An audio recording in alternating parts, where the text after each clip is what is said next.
ॐ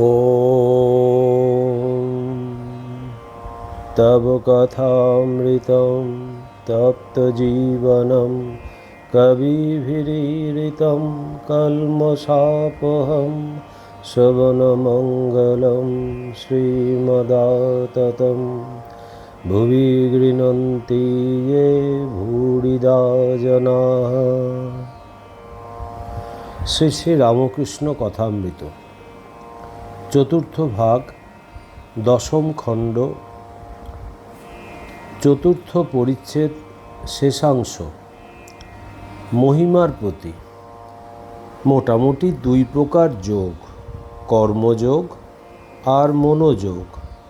কর্মের দ্বারা যোগ আর মনের দ্বারা যোগ। ব্রহ্মচর্য, গারস্থ, বানপ্রস্থ আর সন্ন্যাস, এর মধ্যে প্রথম তিনটিতে কর্ম করতে হয়। সন্ন্যাসীর দণ্ডকমণ্ডলু ভিক্ষাপাত্র ধারণ করতে হয়। সন্ন্যাসী নিত্য কর্ম করে, কিন্তু হয়তো মনের যোগ নাই, জ্ঞান নাই, ঈশ্বরে মন নাই। কোনো সন্ন্যাসী নিত্যকর্ম কিছু কিছু রাখে লোকশিক্ষার জন্য। গৃহস্থ বা অন্যান্য আশ্রমী যদি নিষ্কাম কর্ম করতে পারে, তাহলে তাদের কর্মের দ্বারা যোগ হয়। পরমহংস অবস্থায় যেমন সুখদেবাদির কর্ম সব উঠে যায়। পূজা, জপ, তর্পণ, সন্ধ্যা, এই সব কর্ম। এ অবস্থায় কেবল মনের যোগ। বাহিরের কর্ম কখনো কখনো সাধ করে লোকশিক্ষার জন্য, কিন্তু সর্বদা স্মরণ মনন থাকে। পঞ্চম পরিচ্ছেদ, মহিমাচরণের শাস্ত্রপাঠ শ্রবণ ও ঠাকুরের সমাধি। কথা কহিতে কহিতে রাত 8টা হইয়াছে। ঠাকুর শ্রীরামকৃষ্ণ মহিমাচরণকে শাস্ত্র হইতে কিছু স্তবাদি শুনাইতে বলিলেন। মহিমাচরণ একখানি বই লইয়া উত্তর গীতার প্রথমেই পরমব্রহ্ম সম্বন্ধীয় যে শ্লোক, তাহা শুনাইতেছেন। যদেকং নিষ্কলং ব্রহ্ম ব্যোমাতীতং নিরঞ্জনম অপ্রত্যর্কম অবিজ্ঞেয়ং বিনাশোৎপত্তিবর্জিতম। ক্রমে তৃতীয় অধ্যায়ের 7ম শ্লোক পড়িতেছেন। অগ্নির্নেন্দ্রের্বৌদ্ধিজাতীনাং মুনীনাং হৃদি দৈবতম প্রতিমা স্বল্পবুদ্ধীনাং সর্বত্র সমদর্শিনম।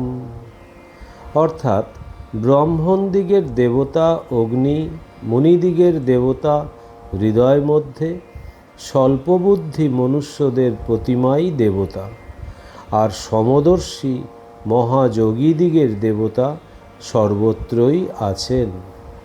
সর্বত্র সমদর্শিনম, এই কথা উচ্চারণ করিবা মাত্র ঠাকুর হঠাৎ আসন ত্যাগ করিয়া দণ্ডায়মান হইয়া সমাধিস্থ হইলেন।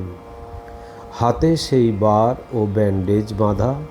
ভক্তেরা সকলেই অবাক। এই সমদর্শী মহাযোগীর অবস্থা নিরীক্ষণ করিতেছেন। অনেকক্ষণ এইরূপে দাঁড়াইয়া প্রকৃতিস্থ হইলেন ও আবার আসন গ্রহণ করিলেন। মহিমাচরণকে এইবার সেই হরিভক্তির শ্লোক আবৃত্তি করিতে বলিলেন। মহিমা নারদ পঞ্চরাত্র হইতে আবৃত্তি করিতেছেন। অন্তর্বহির্ষদি হরিস্তপোষা তত কিম, নান্তর্বহির্ষদি হরিস্তপোষা তত কিম, আরাধিত যদি হরিস্তপোষা তত কিম, নারাধিত যদি হরিস্তপোষা তত কিম। বীরম বীরম ব্রহ্মণ কিং তপস্যা সুবৎস, ব্রজ ব্রজ দ্বিজ শীঘ্রং শঙ্করং জ্ঞান সিন্ধুম। লভ লভ হরিভক্তিং বৈষ্ণবোক্তাং সুপক্কাম ভবনিগর নিবন্ধুত্বোচ্ছেদনিং কর্তরিঞ্চ। শ্রীরামকৃষ্ণ। আহা আহা!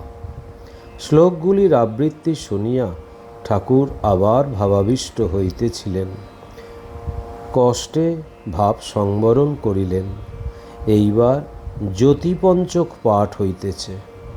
যস্বাম ইদম কল্পিতম ইন্দ্রজালম চরাচরং ভাতি মনোবিলাসম সচ্চি সুখৈকং জগদাত্মরূপং সাকাশিকাহং নিজবোধরূপম। সাকাশিকাহং নিজবোধরূপম। এই কথা শুনিয়া ঠাকুর সহাস্যে বলিতেছেন, যা আছে ভাণ্ডে তাই আছে ব্রহ্মাণ্ডে। এইবার পাঠ হইতেছে নির্বাণ ষটকম।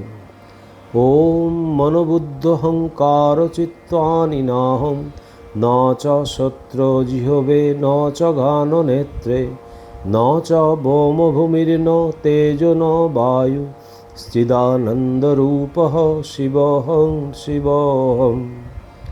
যতবার মহিমাচরণ বলিতেছেন চিদানন্দরূপঃ শিবহং শিবহং, ততবারই ঠাকুর সহাস্যে বলিতেছেন, নাহং নাহং, তুমি তুমি চিদানন্দ।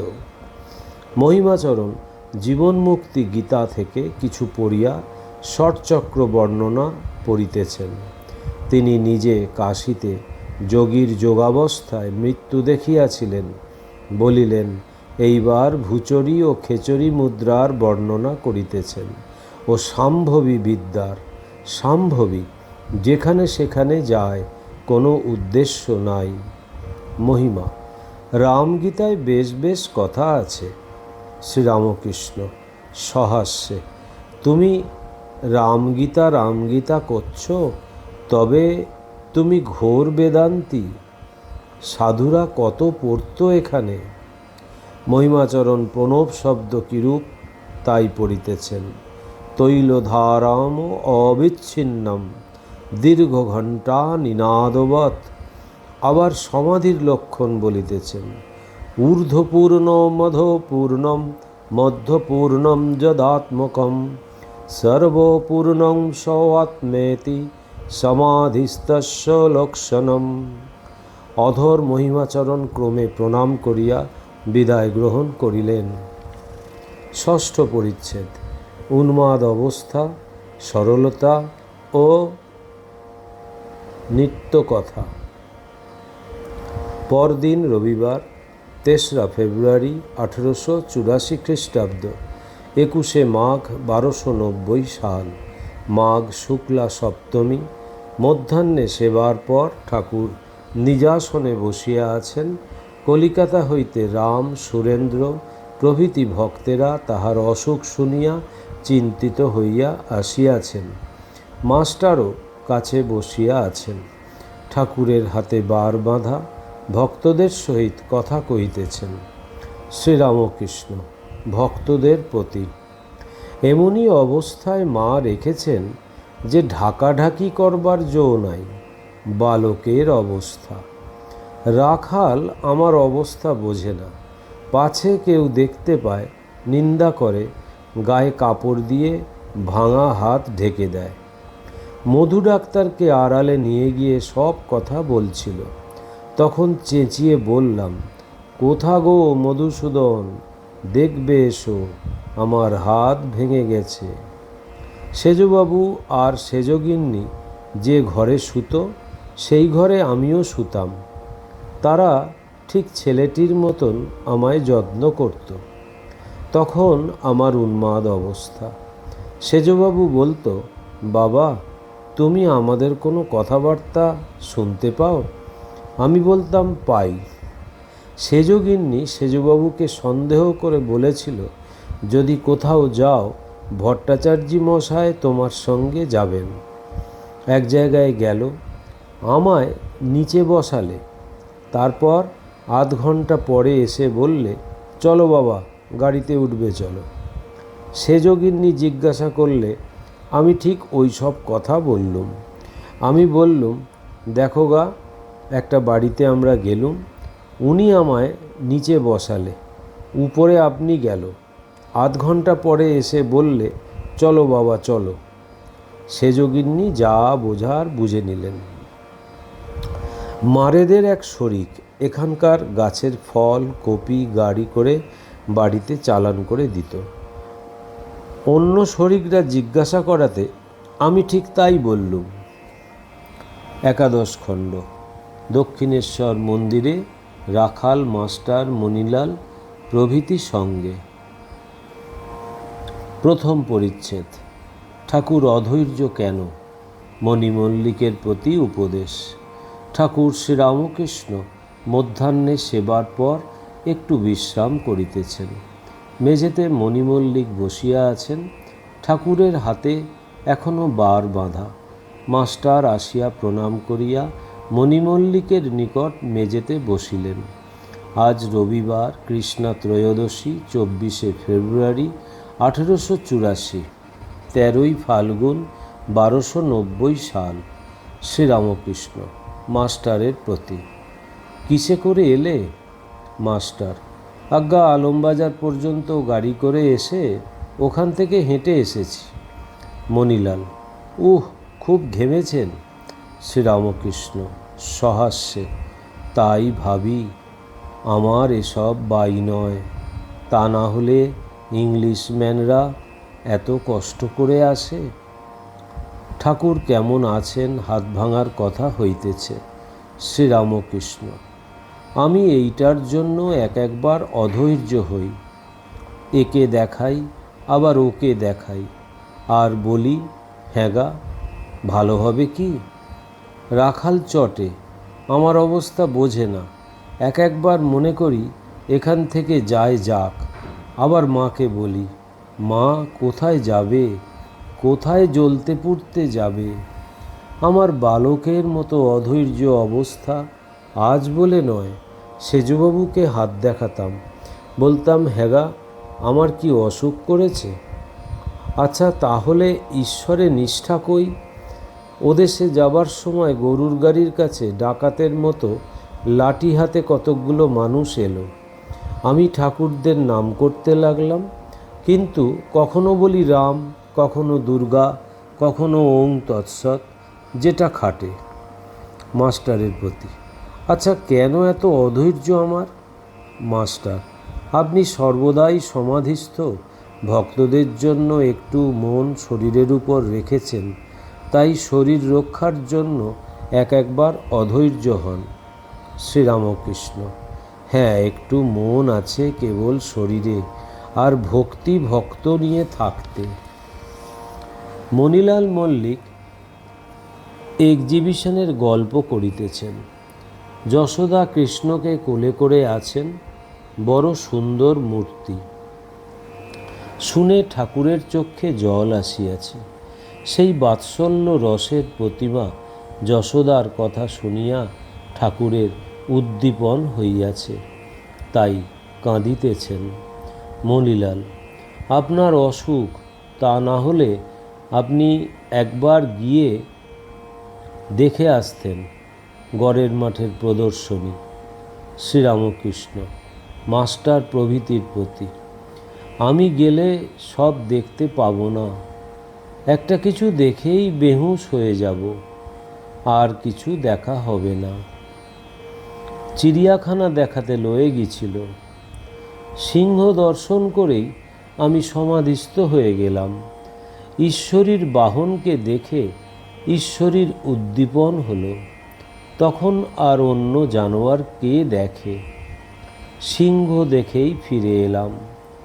তাই যদু মল্লিকের মা একবার বলে, এক্সিবিশনে এনাকে নিয়ে চলো, আবার বলে না।